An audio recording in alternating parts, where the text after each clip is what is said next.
Et comment ils vont les petits créatifs? Aujourd'hui ça va être une vidéo qui va vous donner envie d'acheter des créations d'artistes qui ont énormément de talent. J'avais envie de proposer un contenu un petit peu différent sur ma chaîne et l'idée c'est de présenter des artistes qui m'inspirent énormément et qui me donnent envie de dépenser ma thune.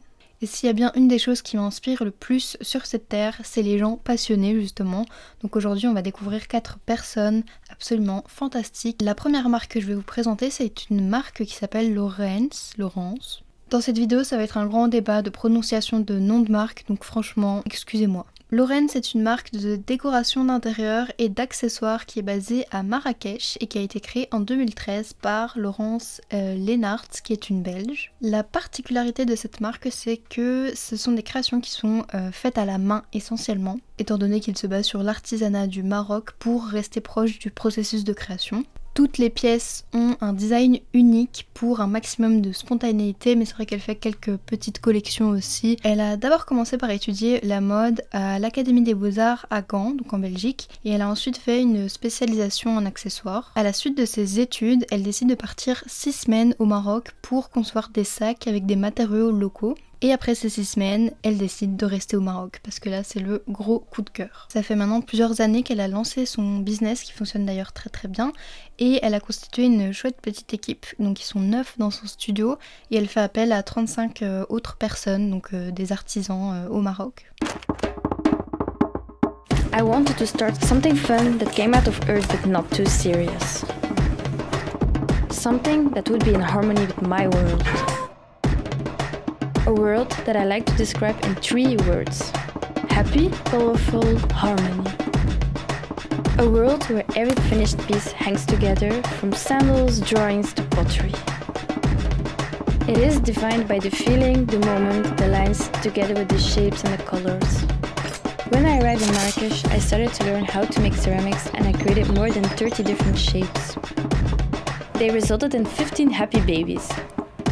All of them have now found new homes in Paris, London, New York, Australia and Marrakesh. My name is Laurence Leenaert and those are my babies.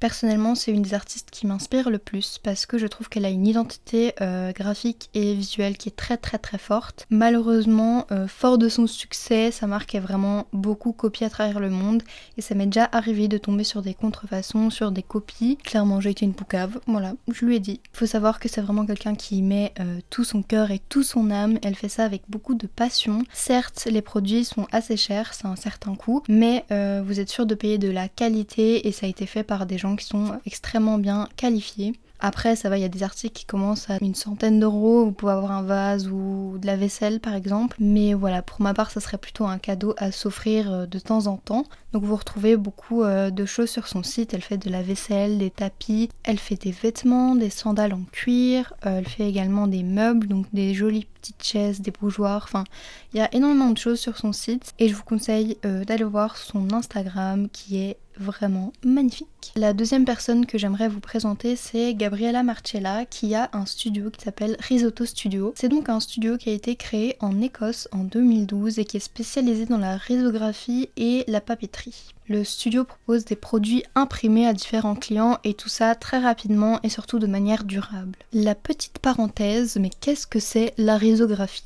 L'aventure Riso débute en 1946 au Japon lorsque Noboru Hayama crée son atelier d'impression. Pour information, le nom de son entreprise veut dire idéal au Japon, donc là on est déjà un peu cadré.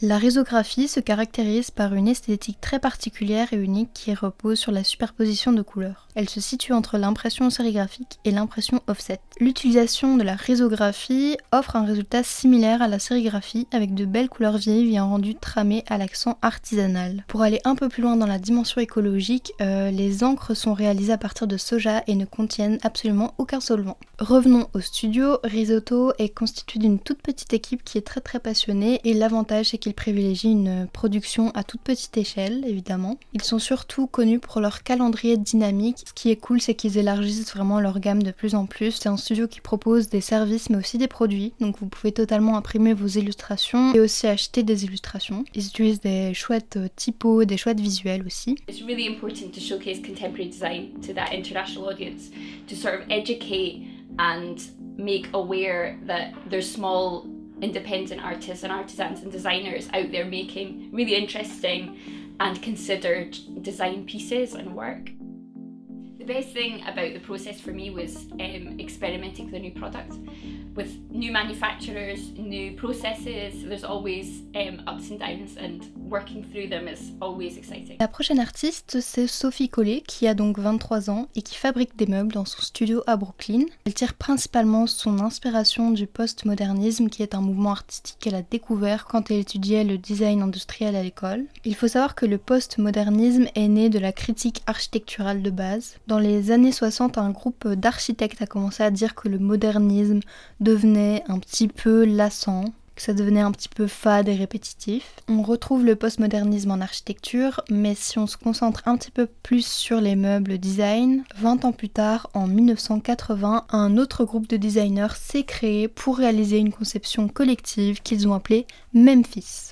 Rien que ça. La première collection est sortie en 1981 et elle a brisé tous les tabous du modernisme. Les caractéristiques du postmodernisme sont le kitsch, l'ironie, les ornements sauvages et même le mauvais goût. Il y a vraiment une conception très éloignée entre la forme et l'utilité de l'objet. Donc suite à cette découverte, Sophie Collet, elle décide d'intégrer certaines valeurs dans son travail. Donc elle met un point d'honneur sur la couleur, sur la géométrie, sur l'amusement et sur l'humour de son enfance. Chaque achat sur sa boutique profite à une cause que le client peut choisir. Pour elle, c'est hyper important d'effectuer un changement de manière positive et elle est super impliquée. J'adore son univers parce que déjà moi, Memphis, ça me fait craquer et le résultat est super cool. La dernière artiste que je vais vous présenter aujourd'hui, c'est Liliane Martinez qui a donc une marque qui s'appelle BFGF. C'est une artiste qui est née à Chicago et qui a des origines mexicaines. Elle est très inspirée par la culture latine et par la culture urbaine. Elle porte beaucoup d'intérêt pour différents domaines comme la sculpture, l'architecture, l'histoire, etc. Et dans ses créations, elle reprend des éléments qui l'ont marquée durant son enfance, comme par exemple les Simpsons, ou encore Nike et la culture urbaine en général. Et tout ça, elle les mélange à des éléments qui sont beaucoup plus classiques. Et elle dit qu'à travers son travail, elle espère présenter des pièces qui rendent le monde un peu plus beau, amusant, cool et bizarre. J'ai vu qu'elle avait fait pas mal de collaborations, notamment avec ASICS et National Geographic, donc ça c'est assez cool. Et j'ai cru comprendre que pour elle c'était aussi très important de mettre la femme en avant dans le domaine de l'art, c'est pour ça qu'elle a fait notamment plusieurs collaborations. Je trouve qu'elle a une vision des choses qui est très intéressante, elle est très inspirante également. Liliane Martinez and I'm a visual artist. I was born in Chicago. My parents immigrated to the US from Mexico. I'm really inspired by Latino and urban culture as it exists in America. That's always gonna stay with me and be a part of who I am. I take things from each world that really resonate with me. Things from my childhood that still feel relevant, like Bart, the Nike symbol, or basketball. And then I sort of pair that with classical elements. I like how they look together and how they interact in making this world that's comfortable and beautiful for women of color. I started BFGF in 2012. It stands for boyfriend, girlfriend, just something playful. I sell woven cotton blankets, pillows, towels, soft things that you can use every day to easily integrate art into your daily life. BFGF is a small business that I run. I think it's a really good time to be an artist who is also a woman, who's also a woman of color. There's all these resources that exist now that didn't exist in the past. It's opened all these new doors. Ça sera tout pour cette vidéo. J'espère que je vous ai fait découvrir de nouvelles artistes ou alors que je vous ai juste apporté des informations supplémentaires si vous les connaissiez déjà. En tout cas, personnellement, j'ai adoré faire cette vidéo. Je trouve ça assez passionnant de découvrir un peu l'histoire des artistes qu'on connaît déjà tous, ou pas. Et aussi ce format de vidéo, je pense qu'il va me permettre aussi de me concentrer sur des vidéos qui vont me demander beaucoup plus de temps et beaucoup plus de réflexion. Donc je pense proposer ce format plusieurs fois sur ma chaîne. N'hésitez pas à me laisser votre avis. Comme d'habitude, ça me fait toujours très plaisir et on se retrouve dimanche prochain.